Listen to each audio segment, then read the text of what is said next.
स्वागत है आप सभी का हमारे यूट्यूब चैनल टॉपर्स वर्क में। आज हम देखने वाले हैं social and economic history of India का previous year question paper. Friend, इस सब्जेक्ट का मैंने और भी क्वेश्चन पेपर अपलोड करा हुआ है, वो सब आपको हमारे प्लेलिस्ट पर मिल जाएगा। सो आप उसको एक बार उससे गो थ्रू हो लीजिएगा। फर्स्ट क्वेश्चन है आपका, discuss the economic consequences of the Turkish conquest of north India.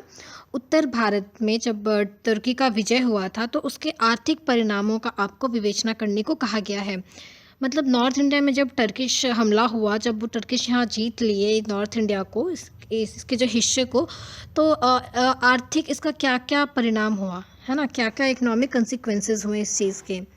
Next है आपका, analyse the role of the kharaj and iqta in the centralisation of Delhi sultanate. तो इक्ता सिस्टम तो दोस्तों बहुत बहुत इंपॉर्टेंट है। इक्ता पे तो स्पेशली आपका एक अलग से लॉन्ग क्वेश्चन भी आ जाता है और शॉर्ट नोट्स में भी इक्ता आ ही जाता है। तो इक्ता आप बिल्कुल भी मतलब छोड़ के जाने की मत सोचना, बिल्कुल स्किप मत करना। दिल्ली सल्तनत के केंद्रीकरण में खराज और इक्ता की भूमिका का विश्लेषण कीजिए। थर्ड है आपका, discuss the nature of land rights in medieval India. Did the village community regulate the distribution of land.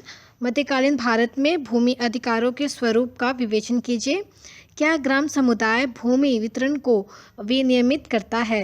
Village community पे फ्रेंड्स मैं एक वीडियो बहुत ही जल्द अपलोड करने वाली हूँ, सो आप फटाफट से चैनल को सब्सक्राइब कर लीजिए फ्रेंड, और बेल आइकन को भी प्रेस कर लीजिए ताकि जब मैं ये अपलोड करूँ तो आपको टाइम पे नोटिफिकेशन मिल पाए। नेक्स्ट देखते हैं, how far do you agree with the view that agriculture production in Mughal India was rising.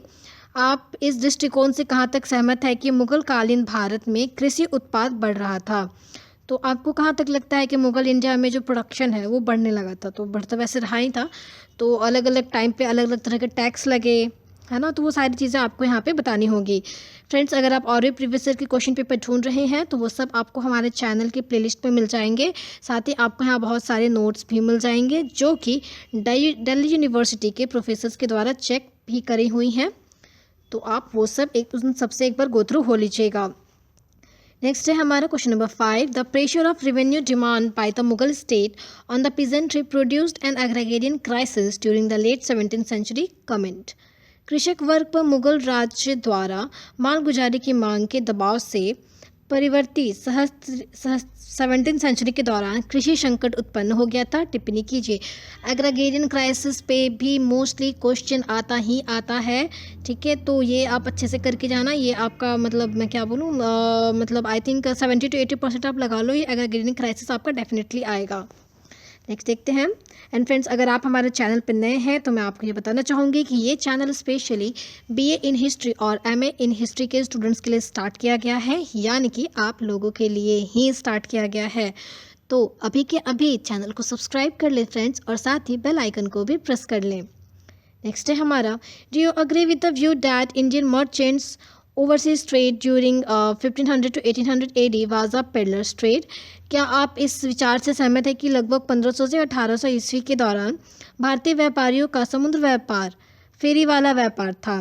Friend, आपका ट्रेड पर क्वेश्चन डेफिनेटली आता है, मतलब आता ही आता है ट्रेड पे। ऊपर से तो पेपर ही आपका इकोनॉमी का है, तो आपका ट्रेड, एग्रीकल्चर, इन सब पे क्वेश्चन बनेगा ही बनेगा। एंड फ्रेंड, ट्रेड वाला क्वेश्चन आप अटेम्प्ट करने की कोशिश करना, बिकॉज आप इसमें मैप वगैरह ड्रॉ कर सकते हो, पेंसिल वर्क कर सकते हो, जिससे आपका मार्क्स और इम्प्रूव हो जाता है। नेक्स्ट देखते हैं, was India at the threshold of industrialisation before its colonisation. क्या भारत उपनिवेशीकरण से पूर्व औद्योगिकरण के दौर पर था।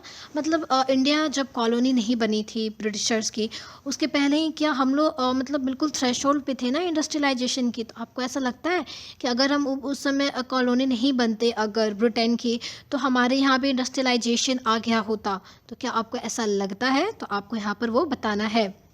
नेक्स्ट है हमारा, how has recent scholarship revised our understanding of the 18th century in Indian history. हाल ही के विद्वत अध्ययनों ने भारतीय इतिहास की 18वीं शताब्दी के बारे में हमारी समझ का किस प्रकार परिशोधन किया है। 18th सेंचुरी इंडिया जो है फ्रेंड, जिसको कि 18th सेंचुरी डिबेट भी कहते हैं, ये बहुत बहुत ज़्यादा इंपॉर्टेंट है यार। मतलब हिस्ट्री के 2-3 पेपर्स में आपको ये आएगा 18th सेंचुरी डिबेट वाला ये जो है।